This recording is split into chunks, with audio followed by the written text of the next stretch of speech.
Welcome to the Dons that we have here presently. We have Trevor Laird, we have Brian Bovell, and we have Mr. Supervic. Whoa! Ladies. Yes, yeah, we'll go into that in a minute. But so, if I can get you guys' attention, un momento. Okay. So, I mean, we're all like the first generation here of our Caribbean parents. I say we, but Victor isn't, because Victor came here from St. Lucia. Oh, yes. He was small. Very young, but you still came here. We were born here, so we're the first generation. But when we were around, I mean, acting really wasn't something that our parents would even think about, because we were all meant to be doctors, solicitors, and anything that was high level. So how, I'm going to start with you, Trevor, how did you get your foot into acting? Well, it's a funny thing. I used to enjoy drama at school. Victor, myself went to the same school, but Victor's was 3 years below me, but that's another story. I'm old. You know, and you know, I used to enjoy drama, and my dad wanted me to be an engineer, and I was studying engineering, and I was at college, Barnet College, and I met this guy from school. I can't remember his name, John something, and he said, Trevor, he said, you doing here? I said, well, I'm at college, I'm doing the electronic engineering thing. And he said, well, we got a drama thing going in the evenings. I said, great. I came down because I enjoyed drama, and I met this girl there. There's always a girl involved. It is, isn't it? Beautiful girl. Now, you might remember her, Judith, because we went Anna Schurz together, but she'd have been a bit older than you. Bridget. Do you remember Bridget? Bridget, the name is familiar. Anyway, her name was Bridget, and she said to me, we were doing this thing and improvised. She said to me, God, you should come to the place I go to. You'd really enjoy it. You're good at this. I said, well, what is it? And she gave me the address. I was 16, going on 17, and it was Anna Schurz Children's Theatre. Wow. I come down there on the third or whatever day it was. It was a Friday, that's right. Because I went in there and I see all the Friday group, all the professionals, you know, Burdis and Phil Daniels and all that. And I got chatting to Phil and Hugo Daly, and I thought, I like this. This could be fun. That's all I was thinking, because I didn't think I could ever be an actor. Yeah. Right. You know, I just thought, great. And then I've heard that some of these guys were getting on TV. I'd seen them on Magpie, the TV show, and I thought, this is that place I saw on Magpie. Anyway, next thing I know, Stephen Frears, since become an Oscar-winning director, by the way. But at the time, he was working at the BBC. Within 3 months, he cast me in a play, a BBC play for today. And I thought, I turned up down there in Notting Hill in the Adventure Playground where it was being filmed, and I was so excited.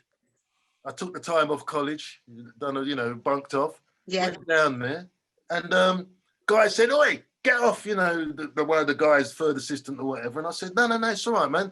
I'm in it. I'm playing Harmon. I'm playing the guy, the young hooligan kid in the thing, right?"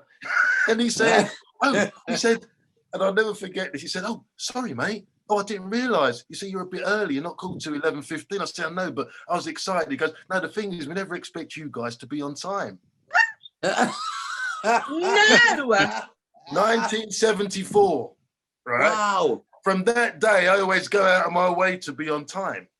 See, You know what I mean? He said that to your face. Well, it's 1974. That's true. They didn't care. Yeah. No, but our parents were never late to work, Trev.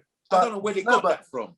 Because of the actors, maybe, that's what... Oh, you're talking about actors, not black actors. Black actors. Black actors. How many black actors were they in 1974? No, Victor, it was irrelevant. It was a stereotype that he was referring to and throwing it at him. That's all it was. Well, I met them from Norman to Frank Singwin, all the men, then you just saw them in Black Joy. Black Joy.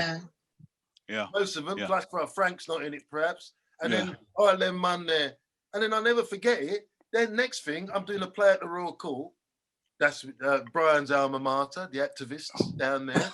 The Young Writers Festival. Me and Herbert Norville. Oh, First play really about kids born in England, the school leaver. He plays the good kid, and I play the bad kid who runs the school, who smashes up people. And then, you know, we leave school, he gets a job down the dole office, I get nicked and put in prison, and eventually the tables are turned. Where I used to bully him at school and I used to boss him around, he's the guy who I'm going to sign on with at the dole office. Herbert goes to me, Trev, he goes, I'm in a film. I said, what? You mean you're in a film? I never even thought about films. He said, we're actors. I thought we're doing a bit of stage work and a little bit of telly. He took me down the cinema. He's in a film called Pressure. I thought, bloody hell, it's a movie. And Herbert's playing the main geezer. I'll never forget the feeling in my head. I want to be in movies. So Anna Sher was your door into acting, basically. Sorry, Judy, if I shut up now. No, thank you. That's okay. Mr. B. That's really cool, Trevor. That's a great story, man. It's funny, actually. As I'm sitting here with the four of us, you three went to Anna Sher's, right? Yeah.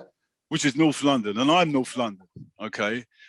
However, my entry is a bizarre one up in Tottenham by where the, because I'm a Tottenham boy, by where the, you know, the corner where they used to sell the carpets, Victor? As you're going past Lordship Lane. No, yeah, Lordship Lane. Yeah, right on that corner. It was longer where the DHS building is. There used to be a cinema, and I lived across the road from a cinema. I used to cross the road from there, and I didn't have TV or anything like that. I grew up on radio, listening to radio plays. I heard Rudolph Walker doing a play on the radio. That's what I remembered. So that was my kind of stirring of imagination. Anyway, one day, my dad's decided, my mum's like, we've got to go and see the movies, but my mum used to love movies. So we all dressed up to go across the road. Man, I used to have a little suit, a little bow tie and thing. And off I went. Yeah, man, off I went across the road, sit down in the darkness, sitting between my mum with the Kiora. Remember the Kiora? And the popcorn. The screen goes black and then this thing comes up and I was like, wow, you know, and it was West Side Story. I was about 5, 6. Okay. And I looked at the end of the film, I looked at my mum, and my mum had tears in her eyes because it's a sad ending. And I never see my mum cry. So I was like, wow, this can make my mum do that. I've got to come back here again and see what's going on. So my fascination for film started like that. So I was a film fan. I used to buy a magazine called Film Review. And in the magazine, there was a film called The Class of Miss McMichael with a young Victor Romero Evans in it. I went to see a play at Jackson Lane. I think that's the first time I saw Welcome Home Jacko with you guys in it. And I stopped you afterwards and I said, Victor, you were in a class with Miss McMichael, weren't you? And it was what? How'd you know that? Well, you know, I watch film reviews, blah, blah, blah, blah, blah. That's kind of what I do, you know. And then my French teacher and said, you was always good at school. And he said, look, there's a list. I'm going to give you a list, send you a list. And sent me this list. He said, always good at acting at school. I used to always love to do it. You know what I mean? If there was anything going on, I always put my hand up for it. And he gave me a list of young youth theatre groups, because back in the day, there was a lot more youth theatre groups spread across London, right?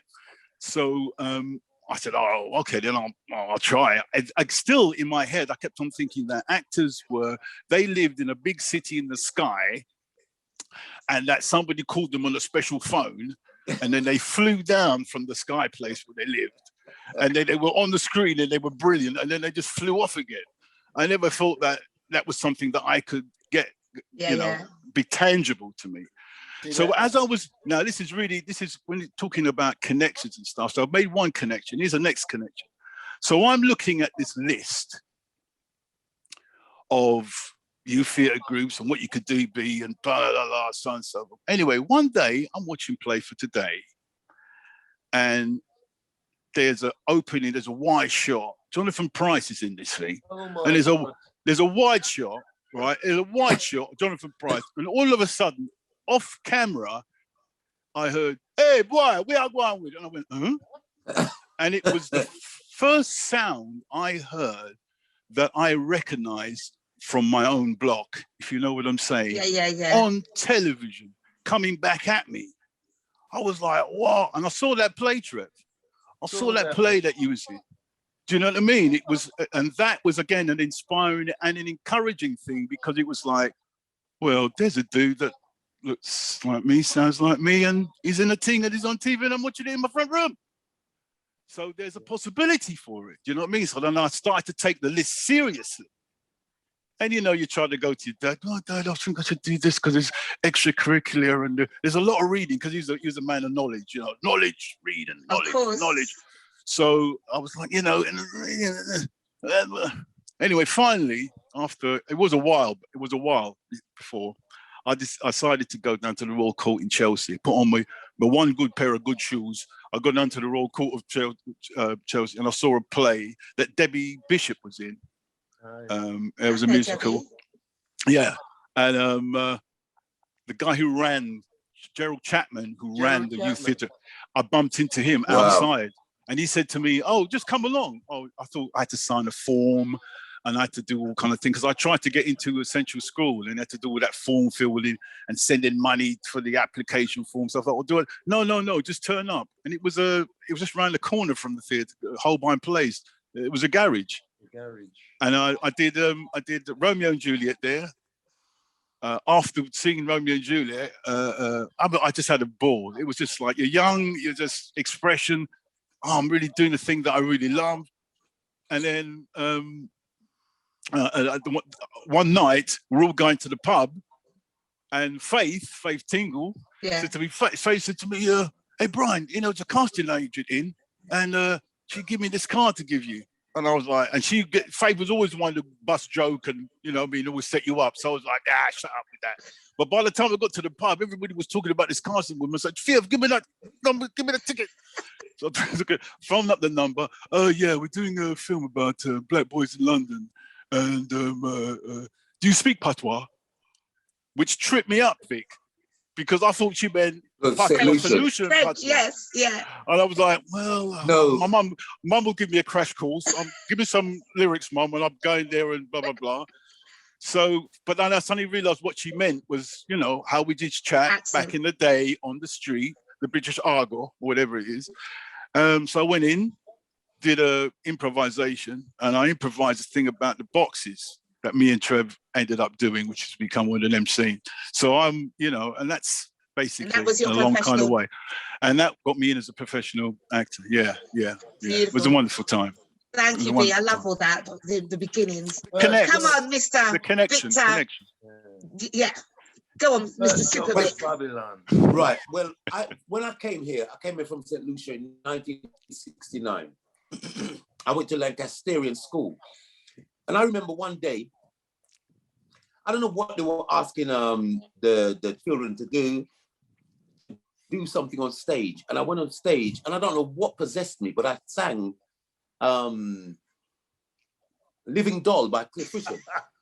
Got myself a crying dog, it's sleeping living doll. So I got a great round of applause. I thought, wow, okay. So around the time I was about 14, a family member asked whether Victor can come and join a St. Lucian drama group.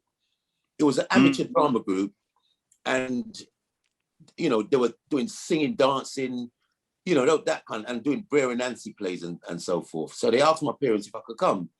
They said yes. So I went there. They cast me as Brer and Nancy in a big day. I was wow. Now in this St. Lucian group was McGregor, Lee from Imagination. Yeah. All right. Nat Augustine came once or twice. Wow. Who else? Yeah, anyway. After doing, we performed the Brer and Nancy play at a place in Holborn. I don't know if it's Clarence House, somewhere named such as that. And a beautiful young lady was in the audience. Again, a lady. Another lady. Yeah, when lady. Was saying, yeah, it was a beautiful daughter. And it was a really great part because I sang, I danced, I done everything in there. And playing Brer and Nancy, it was a great part to showcase your abilities. Mm. So afterwards, she came and said, Victor, he was brilliant and blah, blah, blah. Why don't you come to, just like Trevor, you should come to Anna Shears. So I said, who's Anna Shears? She said, well, she gave me the rundown on Anna Shear. And she said she's going to put my name down, because at that time, Anna Shear was like the bee's knees, because most of the actors in Anna Shear, they were very naturalistic. They were very like street youth, you know, mostly, and also a good portion of middle class who had money. You know, like Stephanie, what's her name? Stephanie Calman, Lindsay Whisker went there. You know, famous, you know, people who are now famous. Yeah. Kath Rogers. She's not famous. Kathy Burke. Kathy Burke. Phil Daniels. Burke. Come on, Susan Tully. Susan Tully. Rhoda Robson, Pauline Quirk. Absolutely. Yeah, Pauline Quirk. Judith It goes Jacobs. on. Judith Jacobs. Judith Jacobs. Yeah, whatever. right. Carry on. Hey, Victor, was her name Bridget, the girl? No, it's Bronte. Oh, I know Bronte. I won't go there, but anyway, carry on. Yeah, so I went there and she, Anna, for those who don't know Anna, she has her favorites. You know, people that she always praises, you know, like Trevor, Judith, you know, Judith, you know, and that's pretty good.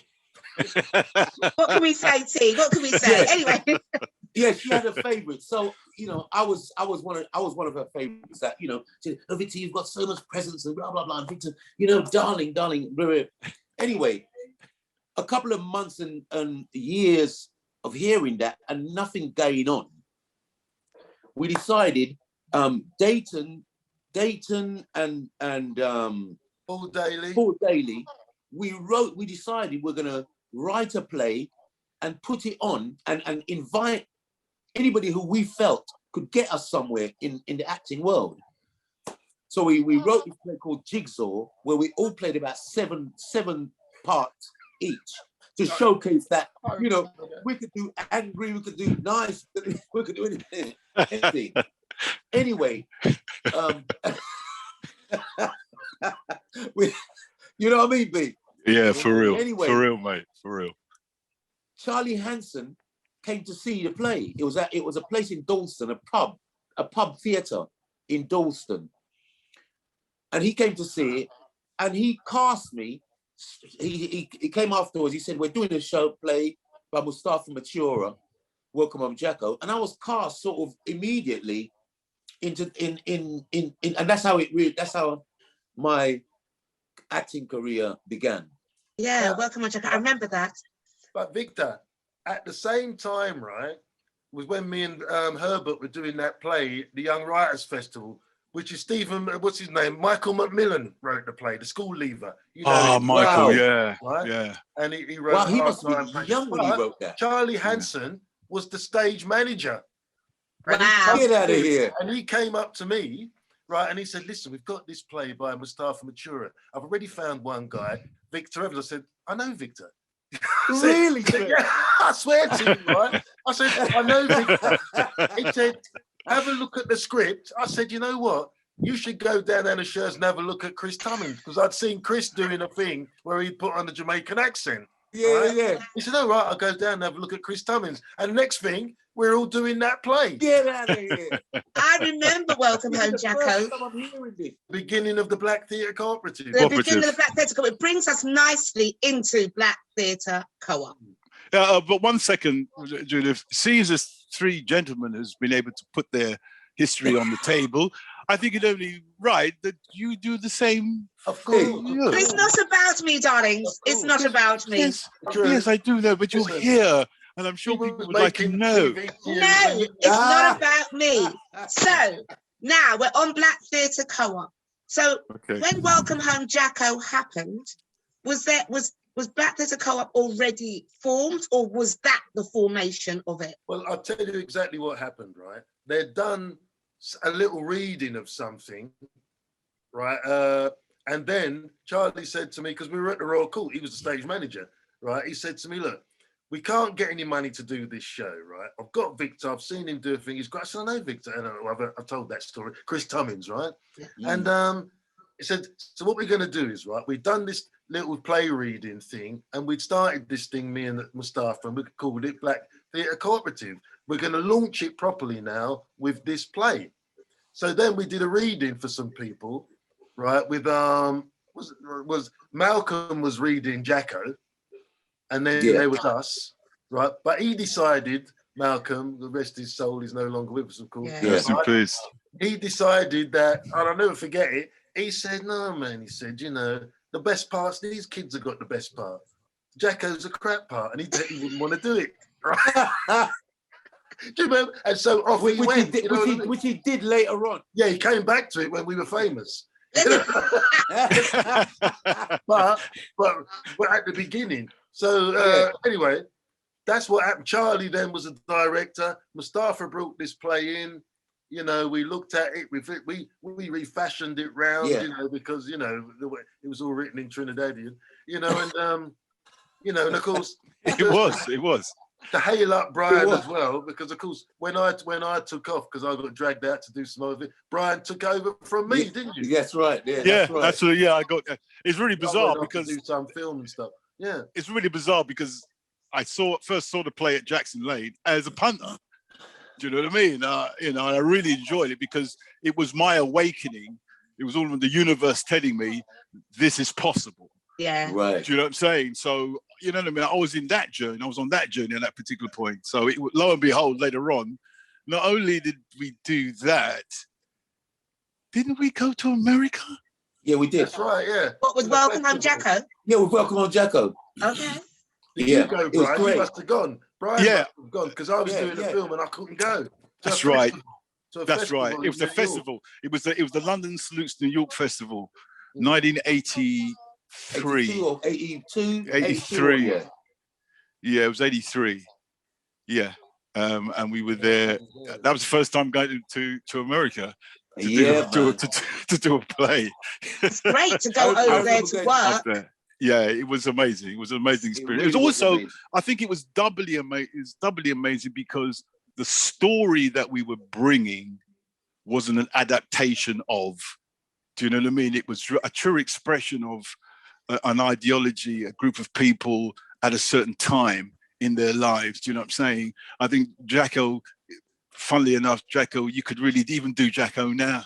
Yeah. Wasn't he a soldier that had come back, Jacko? No, that was Mama Dragon. That was the second play. That's Mama Dragon. The next play we did after Jacko, I played that soldier who was he'd come back from Northern Ireland. He was traumatized.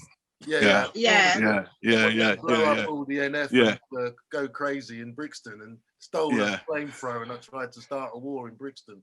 Yeah. Black I mean, Theatre Co-op was revolutionary though, wasn't it though? Because it was putting on shows, because Black Theatre Co-op, their plays were sold out because they were putting on shows that we didn't get to see ordinarily. Now, and also, Judith, sorry, Trev. Also, the fact was that this was the first young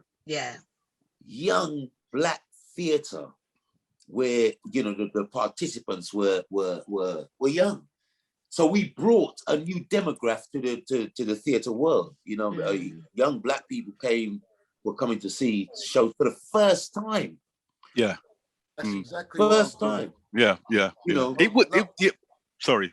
I was going to go on to say very quickly that it's interesting because of the two films that have been on tonight, because Black Joy was kind of the last and the sort of greatest and the sort of polished version of what was there before, which was people from the Caribbean. I know you're born in the Caribbean, Victor, but people from the Caribbean like Norman and Oscar and all those guys, and those stories were about the Caribbean. In that film, of course, TT comes over from Guyana. That's right. Yeah. By the time we Welcome Home Jacko, and I remember I had a big argument with Mustafa about this because he was saying, I went to Sheffield and I see these boys. They're standing up in this youth club, but these kids are born in England and they're talking with Jamaican accents. And I thought that was funny. So I wrote this play about it. Now I said to him, but what you don't realize, Mustafa, right, is that I was born in London in 1957. But when we was at school, in the secondary school in the 70s or early 70s, right? Because we didn't really mix with the white kids and we didn't really feel like we belonged, we did used to put on our parents' accent. That's right. Yeah, yeah. We used to speak like that, and we're into reggae music, and we Yeah. tried to sort of go back. Yeah, absolutely. Yeah. You know what I mean? It gave us a belonging, though, didn't it? It gave us something that we have something. We got something. Yeah, it's ours. Yeah. Yeah, yeah, yeah, yeah. And it was. And he was thinking that was strange, Mustafa, but it wasn't. It was what we were. So that's how we took that play forward, rather than making it about. You know what I mean? We took it forward because these kids, they were from England, but they didn't feel like they belonged in England. So That's right. So then that's how we took the play and made it something else slightly different, because that's why we became Marcus and you, Victor, and me, Zippy. We took on our our old heritage, you know. Yeah. The kids flocked to see that play because they knew where we was coming from. Yeah. Absolutely. Yeah. I was taken seeing that. Sold out everywhere. We travelled the world in that. Yeah, absolutely, man. Crazy. Definitely. So all of you were involved in what I don't know why they call it a cult film, but Babylon. It's now called a cult film. I don't know why it's called a cult film. But out of that film, I mean, it's very interesting because even in this thread, people still call you Beefy. Up until today. Now, what's interesting is that you were not the star of the film, but you are, because that's who everybody talks about in that film. Warrior Charge. Yeah. Well, you know something, right? I think about it now that I think I've learned something about acting in the preceding 45 years, perhaps, you know, but because that was made in 1979, that picture, so 40, you know, but if I see it now, I'll be looking more into the mental health side of the character, but that's another. But it was. But even though you say that, but that was that character, and even though as an adult now, as an actor, that you're thinking, I would have done this, I would have done that, but actually you've done it instinctivly. Yeah, because that's what it was. But don't forget, right? And this is a story which I'm going to tell very, very quickly because Monday Mafataka as well. I'm doing a film called Quadrophenia, a famous cult English film, and Martin Stellman, who wrote Babylon, was on the set because they got him in to polish up the lines of Quadrophenia. And I never knew till years later when Martin told me that actually him and Franco were trying to sell the film of Babylon to that film company, and no one wanted to take Babylon, but they liked the way his dialogue was, so they brought him onto Quadrophenia. Now, one day on that film Quadrophenia, the associate producer, John Preverell, who won an Oscar for The Deer Hunter the following year, by the way, came down to me and said, Trevor, here's a bottle of champagne, go in the dressing room, you're not in this scene. I said, what? And then Frank, the director, comes down, John, I told you I'd speak to Trevor. No, you can't be in the scene. Right? I said, what's going on? He goes, we can't have you in a scene with a white girl where there's kissing going on because this film's going to get sold in South Africa and in the deep South in America, and we can't have any of that. This is 1970. So I practically broke down in tears because I'm like, you know, I'm 20 years old. And funny enough, Sting is the pop star now, but he was the oldest. He came up to me and supported me and everything. But Martin Stellman came up to me after that and he said, Trevor, he goes, got this script I want you to have a look at. I said, what? He goes, script Babylon. And he gave me the script and I said, oh man. And we were doing Welcome Home Jacko. And at the time, by the time we were doing Welcome Home Jacko, after the film we did it, him and Franco came down to see Welcome Home Jacko, right? And then at first, Victor might have played the part of Blue. It's only when they got the Brinsley and Aswad and the music and everything tied up that things changed around and of course Victor plays Loverboy.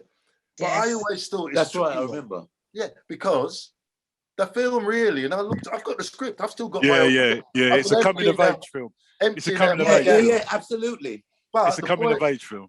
But the point is, is that the thrust of that film, the super objective, and of course I've been a director and done other things since and went to college and stuff, is about a youth becoming a Rasta and finding out about Rasta. That is what it's supposed to be about. The story's obscured because, of course, Brinsley was already a Rasta. Yeah, and he was a star. You see what I mean? So it was and a star, obscured the super objective of the film, because really you should see it just started to nats. To nat. Not up. Yeah, So, as it goes in, yeah. I was reading the script the other day. I've been cleaning out my garage and I come across the script and some various things. And I was looking at the old script again the other day and thinking, well, you know what? If I had some money, I'd fling up a musical of that and really go into it, because spiritually, men forget about that's a good idea, Trev. Yeah, it was really interesting. I was asked by a friend of mine whose daughter was doing a film dissertation as part of a degree, and she got a bunch of us together. She got a bunch of her friends together, and he suggested that as part of it, they should watch Babylon. So he asked me to come on afterwards and just on the Zoom like now and just have a few words. So I said, yeah, no problem. And it was really interesting to hear what the younger set, the new group peeps, really, really loved about it. Do you know what I mean? And it was like, people were going, wow, it was amazing, but because it was like people just living their lives. These guys just were living their lives.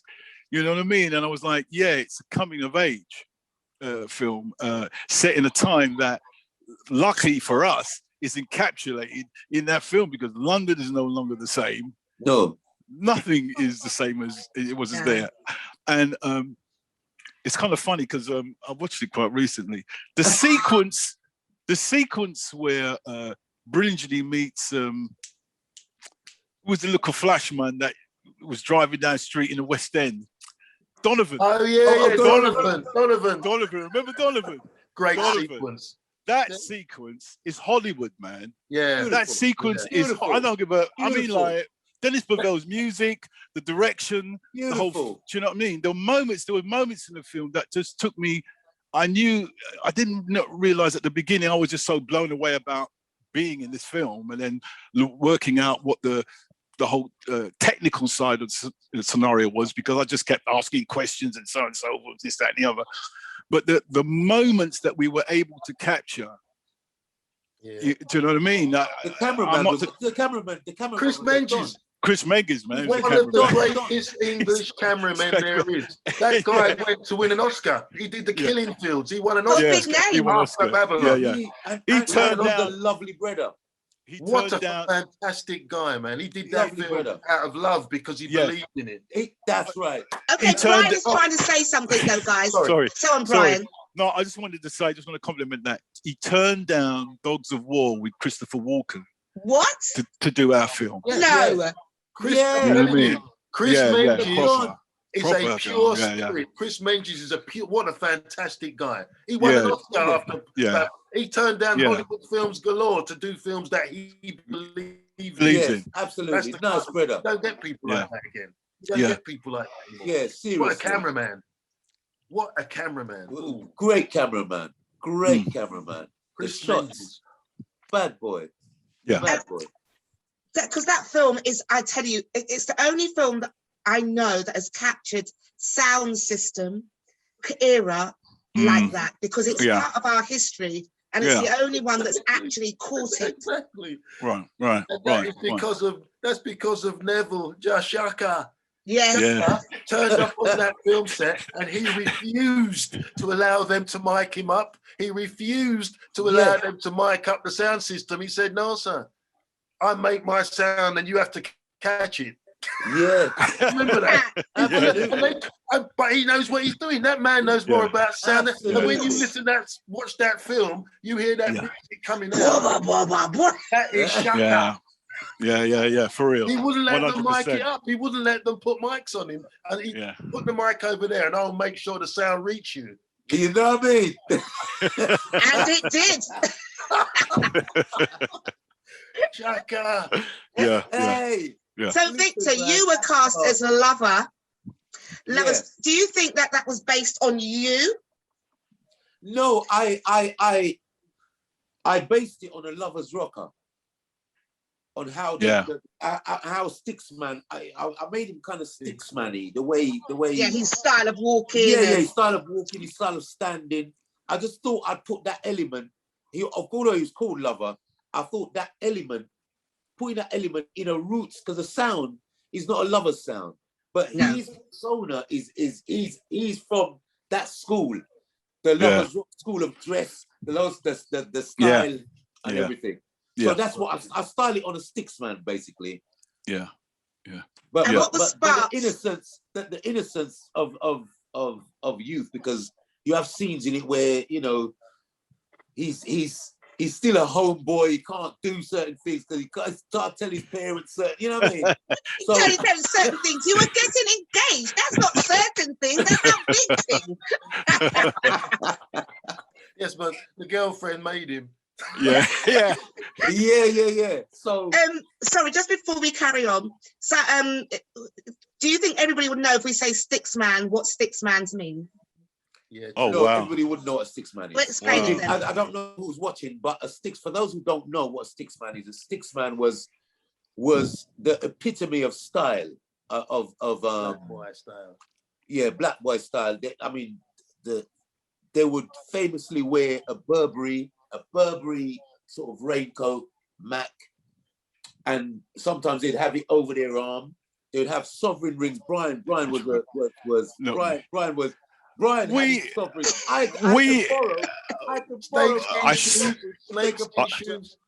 I saved up for that, mate. I saved up. Yeah. Back in the day, I mean, it's an interesting thing scenario that we're talking about, because obviously our stories, funnily enough, over the years that we've been actors as professional actors, is only now I begin to believe that the focus has come back around on us, what we went through, how we went through it, and it leads through to what I believe is particularly going on today. But a lot of things a lot of stories that I told now are told in a kind of shorthand, especially on those times, the times that we actually lived, and so on and so forth. So yeah, there was a particular style that the sticks man and the lovers, if you like, had. And I remember reading Time magazine had an article that said the tribes of London, and they did the mods, they did the rockers, they did soul boys, but no reggae man was involved, and they did the punks. That's right. And no reggae man was involved, and not even the soul heads got a look in. And I was like, huh? But there's this, and I'm living it. There's this and that. So, you know, it's good to be able to, you know, exchange and share these stories. Share the stories about because again, I think that's the kind of thing I'm playing a lot of. You know, I end up playing a lot of West Indians. Don't get me wrong, but I was like, sometimes I say to the writers, you know, I was born here, right? I mean, no, because there's a whole history. It's very irritating because even though this generation, it happens all the time. You get a script and you go, but was she born here? Well, why is she speaking still like she's her mother? No, it's just ridiculous. Anyhow, to finish off, like the sticks man, yes, please do. The sticks man basically wore the best clothes in the country. Tailor-made trousers, the most expensive shoes, beautiful Cecil G, Farah. Grant, they've got grants for the shoes. Yeah, crocodile skin shoes, and if you were really rich, if you had a lot of money, Turtle. Oh mate, Turtle's £120 then. Yeah, Turtle's £120. What's a turtle? Yeah. What are we talking about? Is that the shoes? Yeah, shoes. Turtle's £120. The gizzard skin was about 60. Me and Lennox, my mate Lennox, we found a place in East London where we could get it for 60 quid. So I had a job at the time. My job, I was working for what was it again? A law firm. I was looking for a law firm because I was trying to get into the, you know, dad, blah, blah, blah, blah, blah. Oh, I wanted not. Anyway, I was tussling through that. And I was on something like £25 a week. Big money them time, man. Yeah. So, and I saved my money, made sandwiches for lunch to finally add my 60 quid. And then me and Lennox went down to East London and bought them shoes. So when I walked into Club Norwich, you remember Club Norwich? Oh, yes, cinema. There was Norwich, there was Royal up the road, yeah. Yeah, well, the reggae heads used to go to Club Norwich, and the soul heads used to go up to Royal. Tottenham Royal. Tottenham Royal. And I used to go in there, And of course, now the first time now I got the gizzard skin shoes on, mate, I could have been wearing pajamas. As long as I had them gizzard skin shoes on, man. Because when you used to offer a girl a dance, they look down at your shoes. Oh, your shoes, absolutely. And they look up and they go, nah. You know what's important about this conversation, right? What Victor said there and his input into the role. What Brian said, and I know Brian's going to talk about how he put scientists and that character together and how I put Beefy together and so on. So I'm talking about Franco Rosso, the director of that movie. Absolutely. Whose funeral, I was glad to represent us all at his funeral. Yeah, I'm sorry I couldn't make it, mate. You know, I was working. The coast of Kent, where he was living. Because that man was, again, another great man. We were lucky. Oh, he was fantastic. Great brother. Yeah. Those guys, him and Stellman, who wrote the script, traveled and walked for miles and went to everyone to raise the money to make that movie, right? And because he was an Italian kid brought over here after the war by his parents, who were treated like shit, the same as we were after the war and our parents and Windrush generation, etc., etc. He was trained as an editor. He made documentaries about Linton. He made the documentary about the Mangrove Nine. Absolutely. All these documentaries. And then him and Stellman put that script together. They wanted to make a thing, and Dennis Bovell was involved, told stories about the whole scene to do with, you know, the sound, absolutely, the sound scene and everything. They took for a long time to get that movie made. I was in a film before that, as I say, called Quadrophenia, that cost £3 million to make. That film cost 250 grand. Right? Yeah. They worked, men like Chris Menges, top cameramen, did it out of love. They pulled in favours, they did this. And I realised when I was sitting in that funeral listening to his sons talking and people talking about him on the thing, things only get done if people do them. That is absolutely true. Trevor, never a true word spoken. Can I just draw it in, because I do want to ask Brian about his part in Babylon. Oh, okay, yeah, cool, yeah. Well, like Trevor said, when I got the part, and they said, well, look, you know, you playing the sound system, son. So obviously I knew about a sound system. Being from Tottenham, I followed sound. I was in a sound system. I followed Fat Man. Fat Man was North London. My brother, Steve, he had a show on Radio London on a Sunday called Reggae Time. Reggae Time. So a lot of people used to, you know, I used to go down there. I must have been about 15 or something like that when I first went down there. And so I met I met Brinsley when he was still growing his locks, and they came in with the first album, as would come in with their first album to play. You know what I mean? I met a lot of those. It's kind of weird how all the connections then kind of connected us all back to being in that film. You know what I mean? To be honest with you, if you think about it. And so, but me, and I still am, I have to say, I got my X-Men top on at the moment. I'm a sci-fi geek. Yeah. So and comic. And a comic book mad. I'm living my best life right now because Marvel's kicking it up. I mean, there's superhero. We waited a long time. For that day. So yeah. So I basically thought of all the things that I liked as a person, how meticulous a guy, the sound system. I used to watch the man, Mikey, I think his name was, who used to actually operate the system for Fat Man. He's a very quiet, silent type, more meticulous. He's actually listening beyond what is actually there because he's listening to the sound and So I took all of that, and then of course Alien had just come out. Alien, the first one, had just come out, and I went to see it about 11 times. So at least. I bought the hat from the Nostromo. And that's the hat I used inside the as scientist, and the glasses, because I just thought, you know, I mean, he's a dude who's really into, you know what I mean. He likes his sound thing. Don't bother with him, you know, the whole thing. He likes to twiddle knobs. He likes to twiddle knobs. He likes to get underneath things. You know, he's about that. You know, it's very nerdy. You know, so I took all of those elements and I put those two things together. And of course, the first scene I think we ever did was with me and Trev. I did anyway, was with me and Trevor.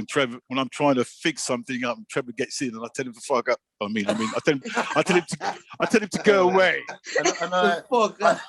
I improvise the line and call you the alien, don't I? Yeah, that's right. That's right. That's right. That's It was right. on your But you're hat. not given That's a on my lot of hat. space on that to play That's your what I'm saying. character. Yeah, go on, Fred, go on. Franco facilitated us and let us grow as actors. And if it worked, he let it move. And if it didn't, he would come down, put an arm around you. He was a quiet Italian guy. He's very lovely. Word in your Lovely. ear. Yeah. He channeled us. That's what directing is. Some of these directors today should be called dictators.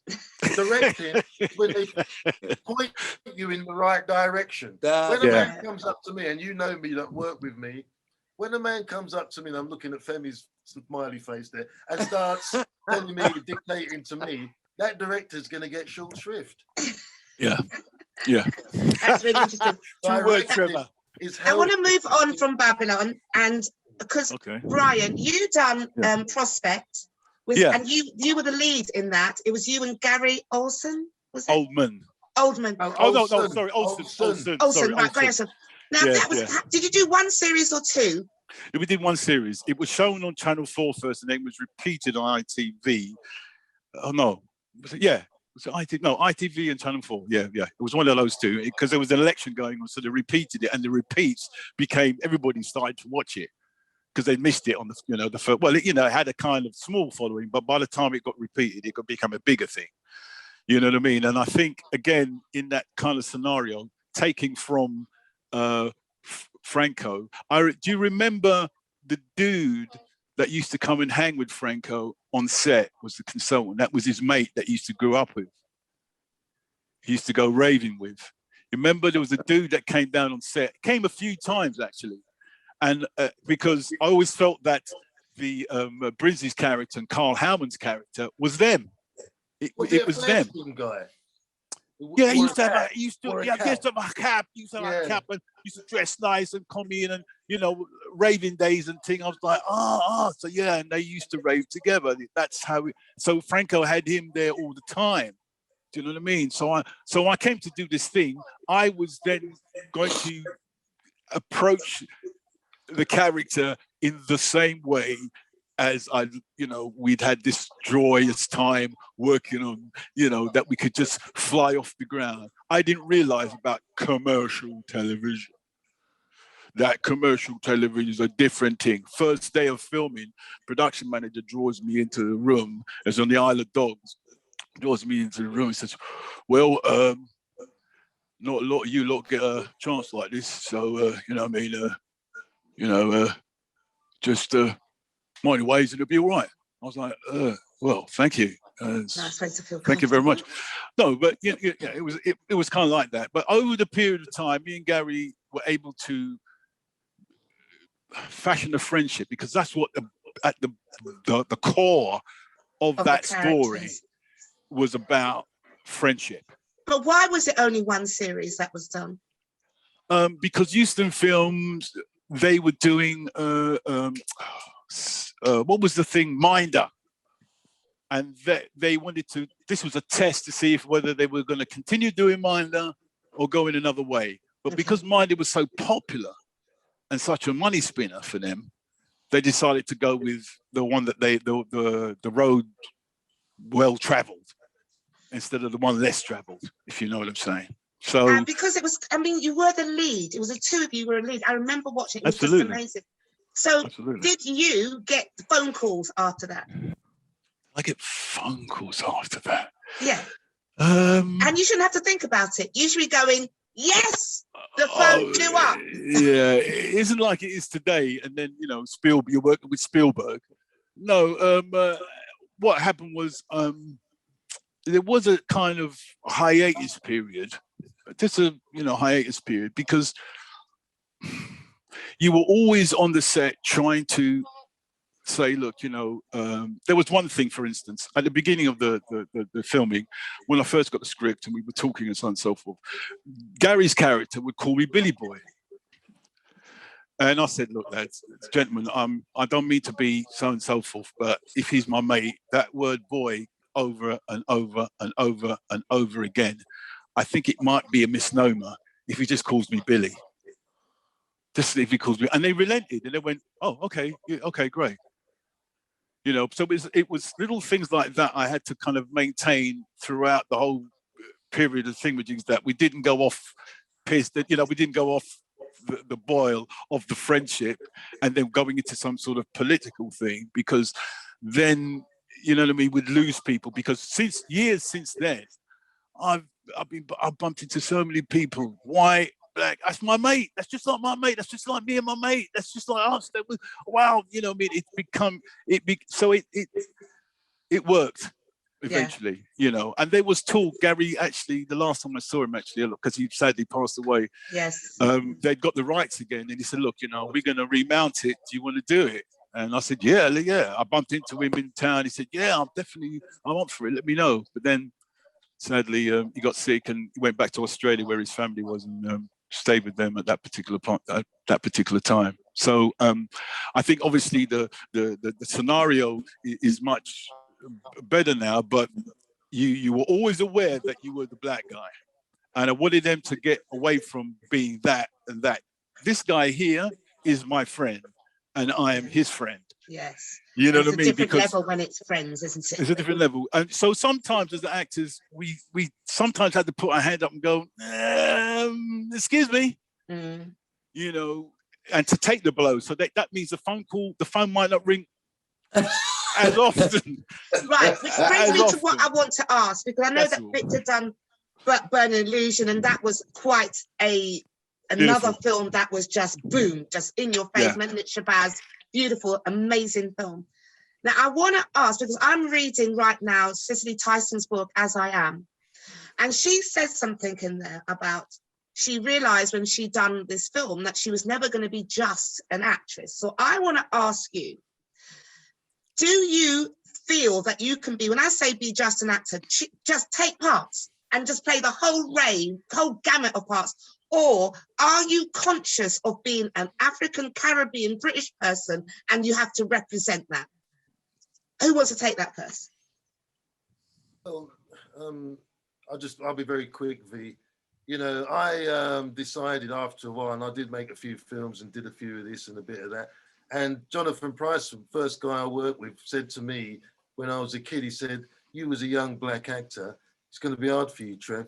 For you to be good, do lots of different types of work. Go all over. And I've traveled all over the world. I've played a lot of Shakespeare. Femi there, I can see his face. We've traveled the world together in a Much Ado at one time, you know, and I did a lot of all that to get away from all this and what we're talking about. You know what I mean? And, you know, if you're an actor, I got into wanting to be a good actor and sort your voice out and do all this and, you know, like, rather than just be that, you know, which is, you know, you're this black kid or this black man, you know, whatever the story is. But I don't think the kids, and I was just doing the Small Island, I say justice, we lost a whole year, so it was 2 years ago now probably, that we were doing Small Island down the National Theatre. And I looked at some of the young guys that are on that, and they're in the same place where we were, even after we did Jacko and stuff like that, except now they're in the big Olivier Theatre because, oh, look at the tip is, now look, you know, things have moved on because we're throwing money at it, right? You know, but still, those kids don't realise that it's not going to be like they think it's going to be, even though the National Theatre have chucked a bit of money at the Windrush generation to do this particular play. Question I'd like to ask you maybe, Judith, right? What would you think now if a man, Menelik Shabazz, we love him to bits, was directing a play or a film, as that was, about a black woman, like Cassie played and wonderfully, and what happened to Cassie, really? She won Best Newcomer, and did she ever work again? Yeah, it was a tough one. But now a woman would be directing that film, no? Well, yeah. But you see, my thing is not even so much that, it's about being able to play a prostitute, being able to play the pimp, being able to play all of these stuff without thinking, oh my God, what is the community going to think about me for doing it? So Brian, what would you say? Very valid, a very good question, a very valid point. Similarly to Trevor, I decided to take that kind of, because of my love of film, and my knowledge of film, even up to that particular time, because I was a geek, I was all up in it, that I wanted to pursue playing the things that inspired me to become an actor in the first place, that sometimes lay outside of my own experience or my own community, in a sense. Do you know what I'm saying? Because I always believed that we are storytellers and the story is of humanity, you know, but what it is that we want to show our humanity. You know what I mean?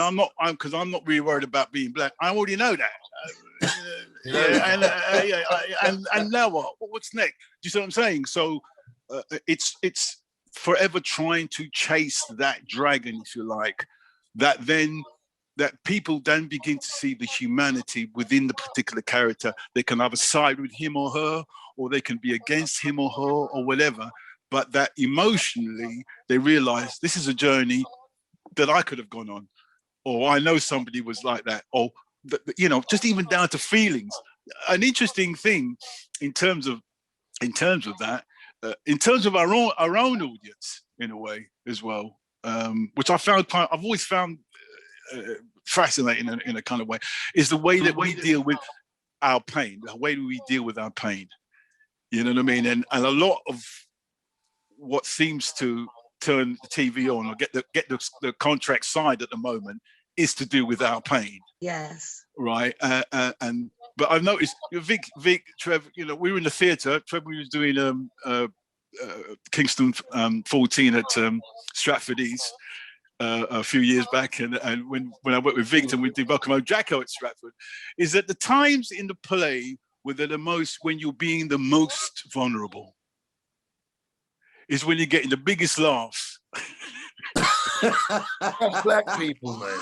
The biggest laughs. But I just thought that was really kind of interesting, because it is the way in which we deal with our pain is joy.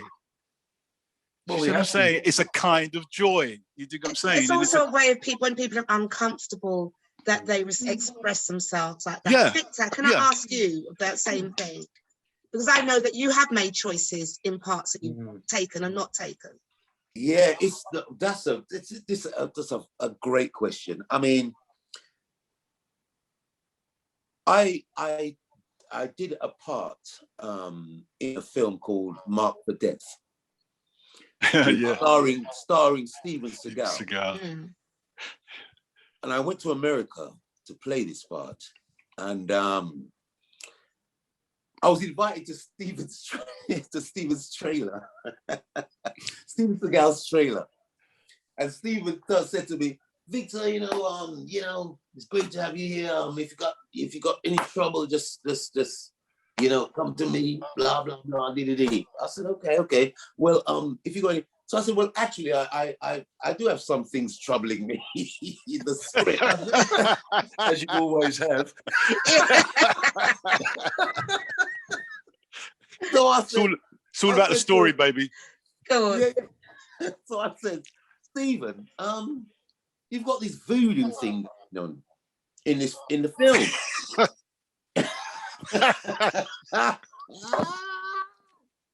I said, well, you know, I know all kinds of Rastas. I know Bobo, 12 tribes. I know a whole list of different sections of Rastas, but I don't know any voodoo Ras. You know what I mean? So he said, well, Victor, don't worry about that. We've done our research and, you know, into Obia, and there is men who do that. We've got locks and where. I said, okay. I said, and in the script you've got that these Jamaicans are, you know, they're taking over from the mafia. They're really clever and blah blah blah. So I said to him, well, in the script you've got a scene where we're in the school gates selling crack or whatever it is we're selling. That's not clever. I said, well, why don't we give one of the students the whatever drugs to sell out, we meet them somewhere, give them the things and make them go to the school and sell the bloody things. Him said, don't worry about them things, Vic. We've done our research already. And that goes on. So I said, all right. I mean, I'll get nowhere. I said, I'm not getting nowhere. And after a while, what happened was, now this is the whole point of me telling you this story. The producer said, Victor, come, let's go for a walk. So me and the producers walking, this guy from Scotland, I can't remember his name, Scottish guy. He said to me, Victor, since you've been here, you've been he made a sign as if I've been vomiting what I don't like, what me like, and rah, rah, rah. So he said, Victor, we hired Victor, the actor, not Victor, the human. And I've never forgotten that. He said, we hired Victor, the actor, not Victor, the human. So just get your money Friday and spend it, buy yourself a drink and shut your mouth. Now I went to Screwface, the lead black brother in the movie. I said, listen, Dred, let's go to Seagal's trailer and tell him and rare. He said, Vic, I live here. I live here. You don't want me for work again? He said, when the film finished, you're going to go back to England and get work. Me, I'll live here. He said, Victor, this is what's going on. We are taking part in a white man's fantasy. And in his fantasy, he can do what he wants. He can flick your wedding finger. Anything where he wants. He said, you've got your fantasy. I've got mine. Write it down. I'll be in it. And that's what I went to Hollywood to hear. Exactly what Basil, his name is, what Basil said to me that day is the most important thing an actor's ever said to me. That we're taking part in somebody's fantasy, and in their fantasy, they can have you do whatever. It's up to you whether you choose to go into their fantasy. But you've got yours. So the things that you want to see, make it happen, write it down, blah, blah, blah. And when I left Hollywood, that's resonated with me ever since. Because I see it as a microcosm of the whole world. The whole world is somebody's fantasy. What's going on in the world right now is somebody's fantasy that's become a reality. So we've got our fantasy within the world, how the world runs. We've got to put our fantasy down. So we have the kind of world that we want. It was very deep what he said to me. And yeah, so Judith, in answer to your question, it's really hard. I find it, when I came into acting, it was to do good stories. I wanted to be a good actor doing good work. Yeah. That's all I wanted to do, good work. But you know, good work is not, there's good work and there's good work. As you know, just like there's teacher, there's teacher and there's teacher. You know what I'm saying? So, and that's the difficulty that actors face. What is good work? Good work to me is something that has a positive effect. To me, that's how I see good work. And there's not many. There's in the dramatic field, there isn't a lot of films that you can watch. And when the film is finished, you've learned something profound, or you feel great, and you feel like, oh, I want to be a better human being. And there aren't many films like this. So therefore, it's very difficult, because I look at things. I'm thinking to myself, do I want to play Dracula? What the backside may I play Dracula for? You know what I'm saying? Sorry, that was just me exercising my voice, just in case there's anybody listening who's going to do that film. I'm thinking, what it's, to me, it's got to be a good story, have a good point. It's got to make a good point. Yeah. So, all right, talking about good stories. So we recently had the Small Acts mini dramas that was on. Good stories. Well, who are you asking? All of you. Oh, right. Trev, do you want to take first? Well, I mean, I popped up in one of them, but yeah. I know some people. I think the Mangrove 9, the two-parter there, it's a true historical thing. You know, I knew some of the people involved in that. Schools, where they sent black kids to the dodgy school, which is still going on now, still going on right now. Yeah, the People are education. complaining about, you know, it's on the front page of yesterday's Guardian about, you know, the Caribbean kids and the way they've been excluded from school. People go on about the others. I didn't see the others actually, but the one thing I would say, right, is, you know, meeting Steve McQueen a couple of times. By the way, fellas, big fan of Babylon, so he told me. Steve, well, that would make sense why somebody was trying to get certain people in there. Anyway, carry on. Well, Steve McQueen was born in 1969, right? So Steve McQueen is a different generation, and he's got his stories to tell. He's done his thing. He's a hard-working guy. You know what? My mum used to have a saying, when dog only have one bone and go fight each other feet. You know what I mean? Perfect. I like that. I like that. If a pack of dogs have only got one bone, they will fight each other for it. Yeah. We've never done that. One thing I've got to say to Victor there, right? There's hardly a man in this world I respect more than Victor. Coming to your birthday party, that Janet threw for your 60th birthday, and meeting your family and seeing that platform that you're built on and them things there, which I knew a little bit, and meeting your sister again. I hadn't seen her for a long time. Nearly had a heart attack when she told me she was a grandmother, but that's another story. You know, respect, always respect to Victor for a man of integrity, and that, you know, and that's a bulwark for all of us to see that integrity there, sir. Absolutely. But, I don't want to put down any of our peoples who are doing their thing. Steve McQueen's an artist. I always say, my son, who's a musician, I said to him, yeah, you know what? One of the things that have driven me is a quote I read that Miles Davis is one of my favorite musicians said. He said, I never realized the true breadth of my creativity till I stopped worrying about being judged by the white man.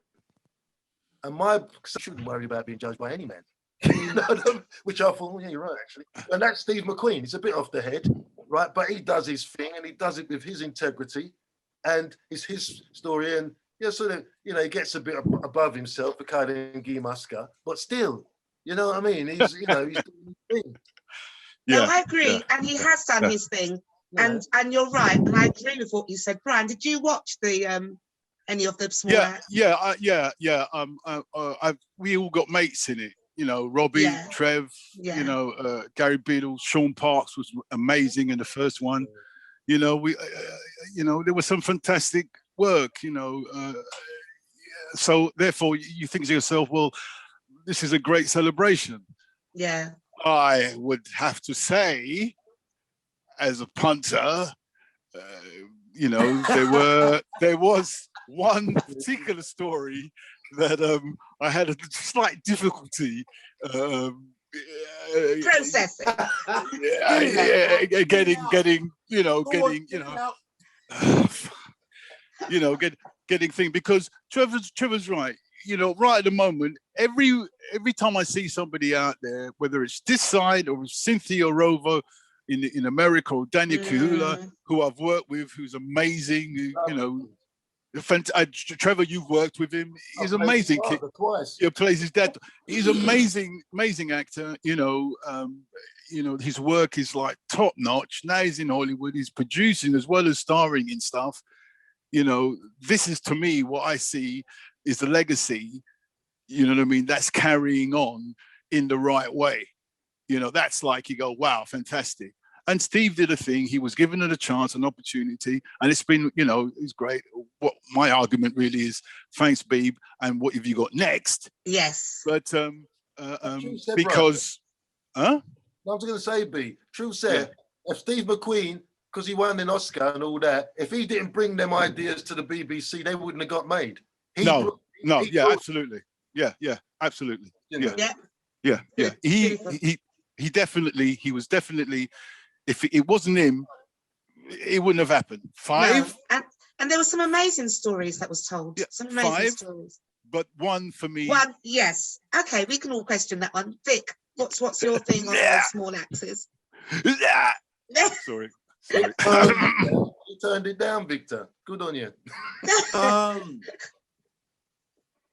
What do I think about the small acts? The first one, you know, I like to see black people on TV. Unashamedly, you know, it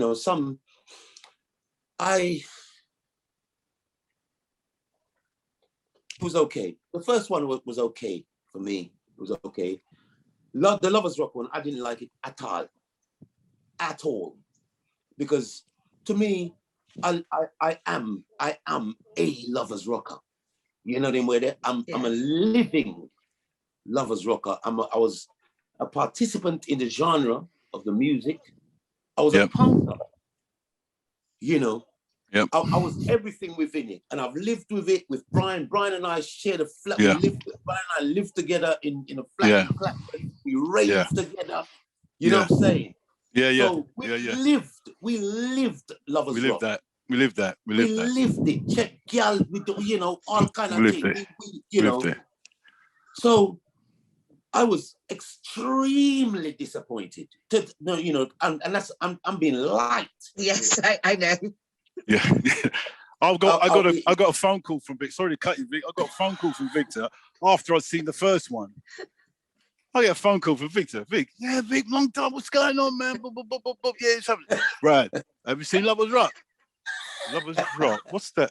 Oh, you mean the smaller? Yeah. Have you seen it? You ain't seen it? No, we're gonna get to seeing it at some point. Boy, you better go and see it right now. I'm gonna do it. But so he made me watch it, and I at first I was thinking, nah, it's been short, nah, because blah, blah, blah, blah, blah. And when I saw it, my jaw was, you know, I remember texting you, oh, what is this? Yeah. When is it gonna end? Help me. No, don't get me wrong, Trev. I know what you're going to say. Don't get me wrong. But Brian, the truth of the matter is... It's his interpretation. It's his interpretation. No, but the thing is, listen. Steve McQueen has never been to a dance in his life. Forget Steve McQueen. Trevor, fantasy. Trevor, forget Steve McQueen. It don't matter who do it. Because when I watch a film, I'm not thinking who's directed this thing I'm watching. Yeah, true. I'm just watching the thing. I either like it or I don't like it. And I'm telling you, what was presented to me with that title. Yeah, the title was wrong. And also going into a time which was very poignant. Yeah. In our lives. Yeah. Because you're talking about the 70s. This genre popped up in the 70s. The 70s, you're talking about Black Power. You're talking about Rastas telling you about eating ital. You're talking about the West Indies cricket team coming in and battering man, left, right, and centre. You're talking a very powerful time in British history. You're talking about the first set of youths born in England to Caribbean parents from Jamaica, Grenada, Trinidad, St. Lucia, St. Kitts, all over. And we've spiritually come back together again in England. Yeah, for real. To celebrate our coming together again since pre-enslavement.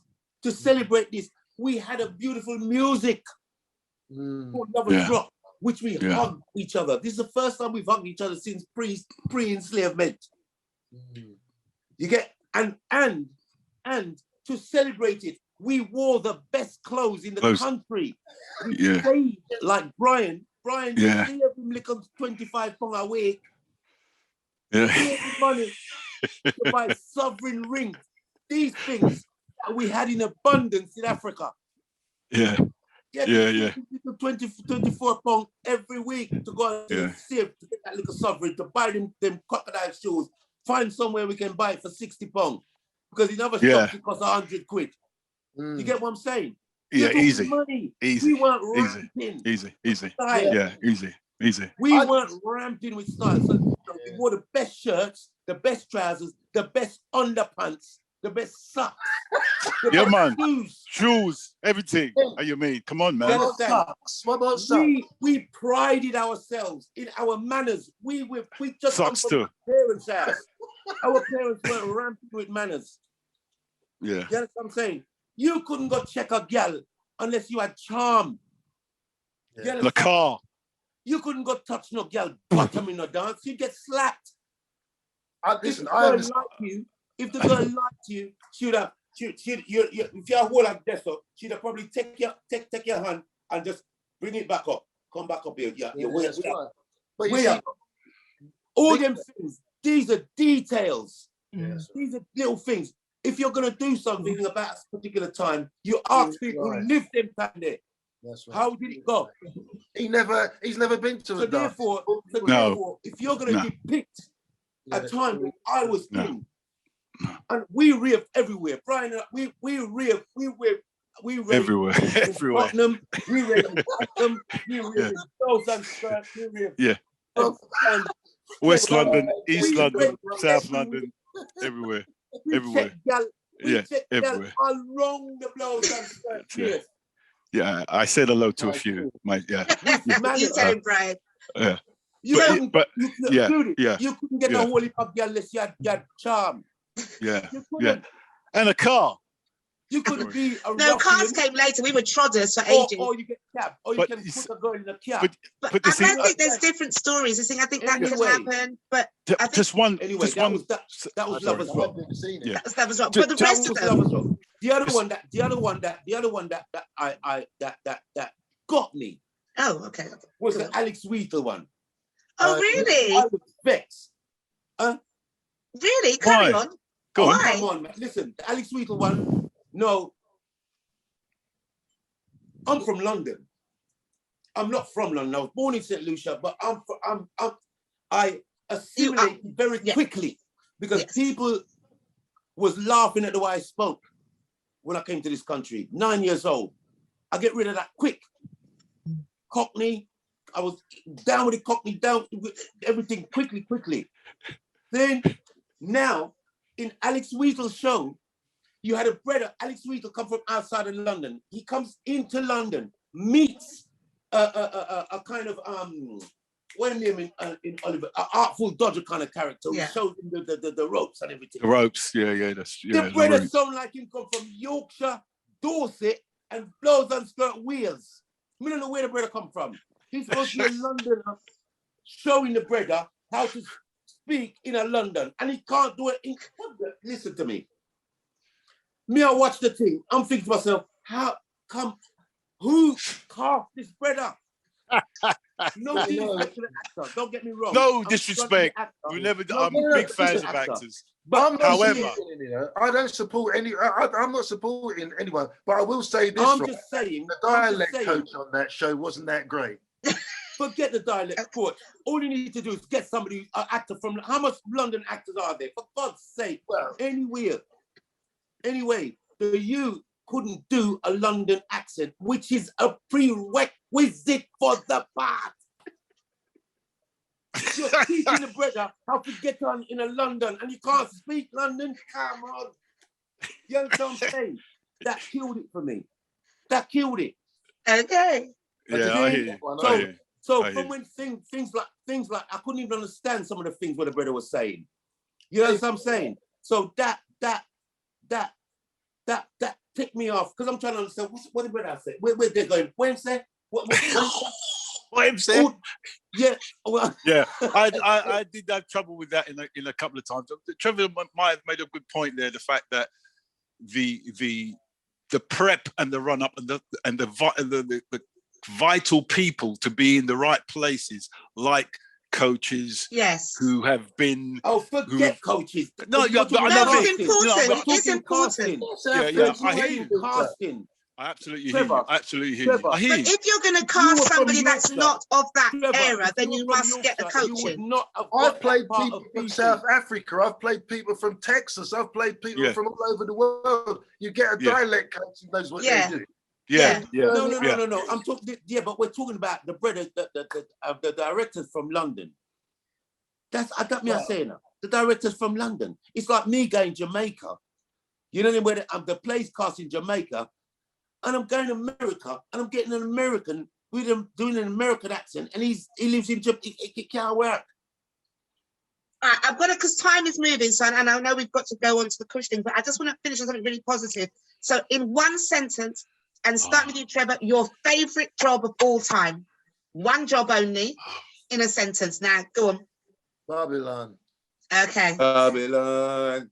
Yeah. Babylon. Go on, Brian, favourite job. Oh, boo, that's not fair. Because I know, you've only got one as well. One. Well, there's one that trumps that. There's one that trumps Babylon for me. Just one. Go on. And that was me doing Shakespeare in Africa, in Uganda, as the sun comes down and the stars came up, and I'm speaking this speech, and I said to myself, oh my gosh, that's when I realized that we were the originators of story. So wow. that's why it tops it. Beautiful. So, Deep. One, Judith. Just one. You know, everybody one. Trevor was wicked in beefing, by the way. Wicked, Trevor. I Time don't to get to think say that about enough. I just don't know. There's two. One. No, one. One. One. There's two, man. One. Look. Do your major one, and then you do a this is an also ran. No, yeah, so hurry up. Time is moving. Give me it. Okay, all right. One. Yadros. Yadros. No, don't tell him what it is. The part I played in Gentle Touch. Ah, Nice. okay, that's interesting. Nice. Beautiful. Boom. Now, before we roll up, because I want to know, why are you guys supporting Kush? Well, I'm supporting Kush because I believe in history. And from a man called his company Kush after the great Kushite Empire. Go on, Trevor. Yes, on this earth, the first civilized people from the south of the Sahara on the face of this earth. That man, they get my support. All right. Trevor. Love that. What's yours, B? Yeah. Similarly, and also the idea of having, because I think comes out of everything that we've been saying, the idea of having a platform that showcases us in every way, shape, and form. Who wouldn't want to get behind that? That is a thing that could be something that we can become earth-shattering, earth-changing. It could be a defining moment, a place for us to be able to put a streaming service where you'll be able to put our best of our work, and it will encourage other people, just like we were encouraged by each other, to be able to put that up as well. Do you know what I'm saying? It's the beginning of something exciting, so I hope a lot of people get behind it. Really, yeah. So it's just exciting. It's more than you think it is. Thank you, B. B. Yeah, well, I echo the words of the great Trevor Laird and the great Brian Bovell, and I feel the same. And it ties in with what I was saying about creating our fantasy. And I'm in Marlon's fantasy. I'm glad to be in his fantasy. Yeah. I'm glad Brian's in it, and I'm glad Judith's in it, and I'm glad Trevor's in it.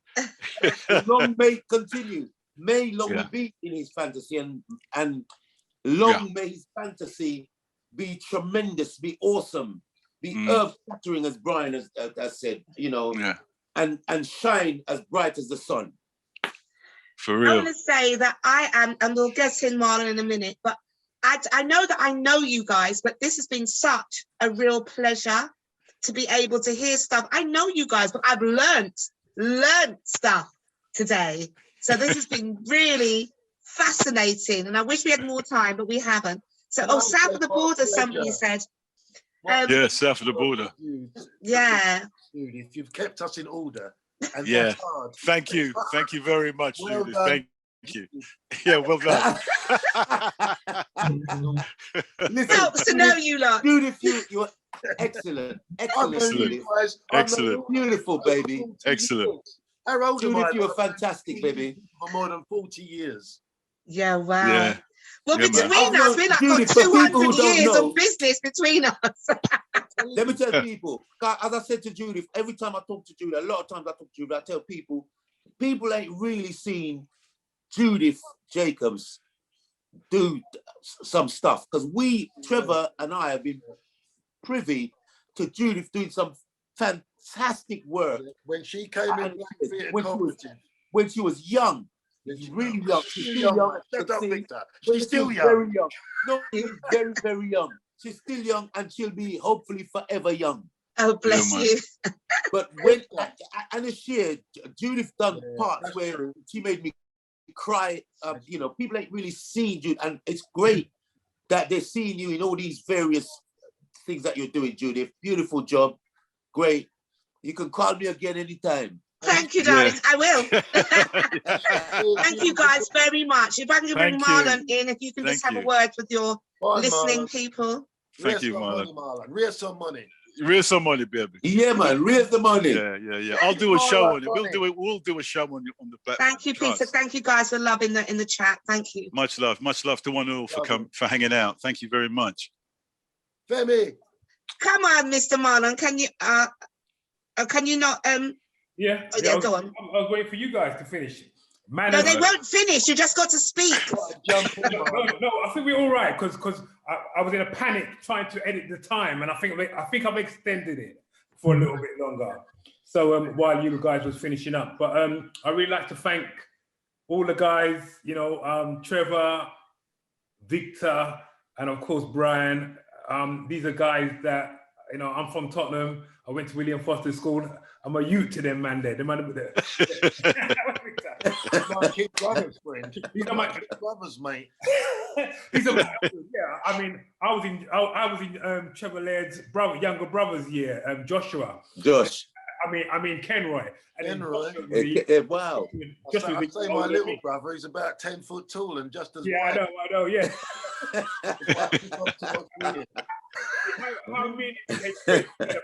We had a fight at school. We had a fight, right? And during Mr. Matthews, the gym teacher, took us in the gym and he was gonna give us the slipper. You know, we had a fight at school, and after that we became really good friends. And obviously, you know what we're trying to do now. I'm really overwhelmed with what we was able to capture tonight, and I'm just so glad I was able to record it, and I have it. Because, you know, we see all the new age of actors and everyone doing their thing, and the Daniel Kaluuya's that you mentioned, and obviously before that, the Noel Clarks and everybody.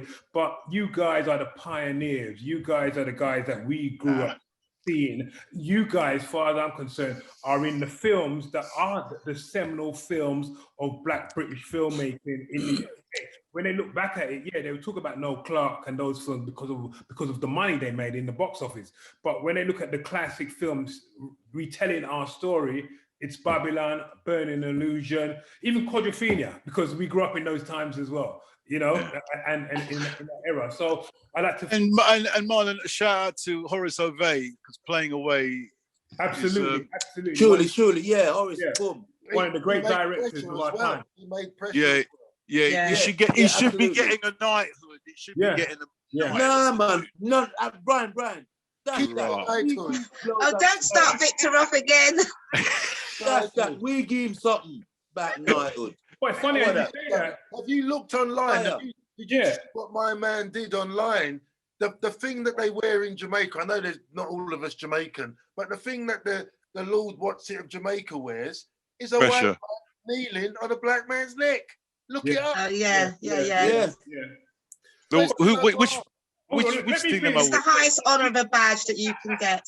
Backside. But really, Marlon, do you want to get to saying, because you know, tell the audience what you wanted to say? Yes, I do. But just quickly touching on, because you're right, we have to give respect to Horace Ovey. And it's funny enough, let me just quickly say this, that because last night I was watching that documentary program on the BBC, Black Power. I don't know if you guys... Yes, it was amazing. And I was sitting there watching it, and it was just so amazing of how many, not Jamaicans, not Barbadians, but Trinidadians. And Grenadians. Yeah, and Horace Ovey obviously is Trinidadian, but it's like they were almost like, they seemed like the vanguard of the revolution. The arts. In the arts. Yeah, intellectuals. Yeah. Were very at the forefront. Yeah, darkest. Yeah, absolutely. We've got to pick up the Trinidadians and the Horace Oveys and everybody else we saw last night. So respect to them as well. Jamaicans, it was the music, more the music in that we rock to. You know what I mean? Jamaicans, we're hooligans, man. Yeah, and the bad. What you said? Jamaicans were what? We're hooligans. No, listen. Listen, big up Jamaica. No, Jamaicans warrior, you know what I mean? Jamaica was our bravado, man. Bravado, that's it. Yeah, bravado. Jamaican joke, Bravado. isn't it? They always tell. But they always used to drop off the most unruliest slaves because they reached Jamaica first. So they were get rid of them. Yeah. Yeah. Powerful, man. Yeah.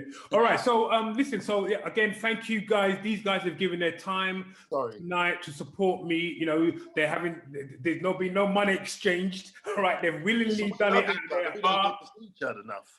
Right. God bless them. You know, they're helping me with our fundraising campaign. This pandemic has really put, opened up, kind of woken me up, gave me a kick up the backside, and made me realize what I need to do in this film industry after a few years of treading water and just kind of going through the motions. We're now trying to build. I'm embracing the new digital age and trying to build I am building, it's happening right now, a new digital online cinema.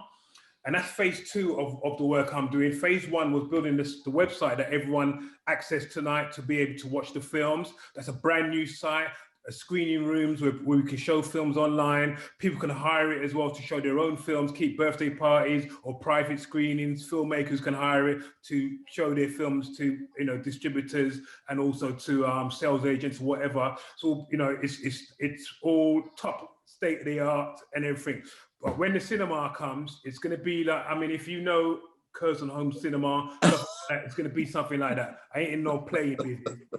And I want to be working with these gentlemen and producing our own content. There needs to be a revival. These guys are the guys that set the path, the older heads who know the road.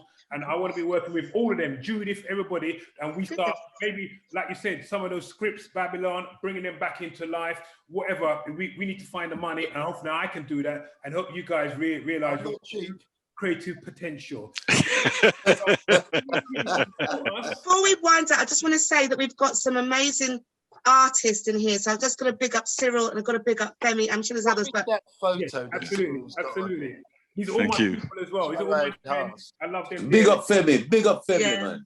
Big up, Yo, Femi. Yeah. Marlon, them say if you give Cyril. me some food, some Guinness punch.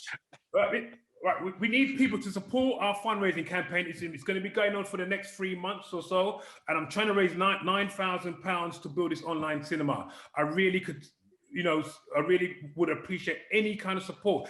£5, £10, £20, £100, private investors, whatever we can get, I'm willing to look at. So, we want to build this online cinema that we can make it a new home for Black films. A lot of these films, like Black Joy, like Playing Away, they're sitting in the BFI archive, the British Film Institute, and no one is showing these films. And this is why I wanted to show these films tonight. So I'm really pleased that the people who came and supported, I was expecting a lot more people to come out and support. It just didn't happen because, we're not showing Hollywood films, we're showing these old Black films. But I'm going to have films for everyone.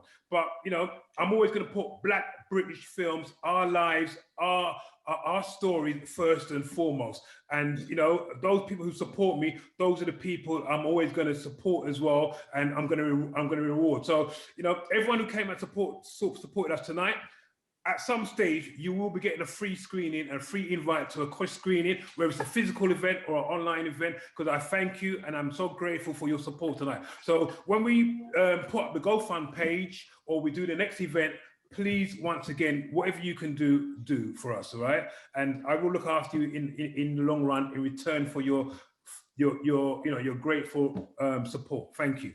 Thank you once again, everyone. Thank you. Haven't cut us off yet. We're still here. well, I'm going to cut myself off. But so I want to say, I'm so mean. I'm just going to keep going until it stops. Yeah, I'm ready for the wine now, mate. I've been working. I'm going to go exactly. I've got people waiting on me, so I have to say goodbye. Oh, But it's been Judith. wonderful. Thank you guys so Thank you, baby. much, and I look forward to you, us meeting soon.